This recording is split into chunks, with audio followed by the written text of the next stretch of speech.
programa honetara apuntatu nintzen, gure ikasketengatik pentsatzen nuelako zer egin asko genituela eta irtenbide bat iruditzen zaidalako nire karrera profesionalarako.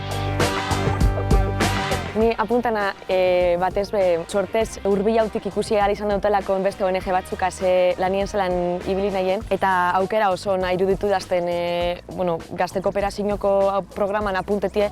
Aparte, evidentemente laguntza ekonomikoa handiz edalakon eta gero oso aukera nadalakon ezagututen zuzen beste ONG batzukaz biarraitzeko eta beste esperientzi, zeu individual modun junbarik beste zeure esperientzi bardine bizi gure dauen gaztiekaz konpartu duti hau esperientzi barru dautik. Eta ez bakarrik beste gazteok, baizik eta beste kultura batzuk ezagutzeko aukera hori. Aukerie.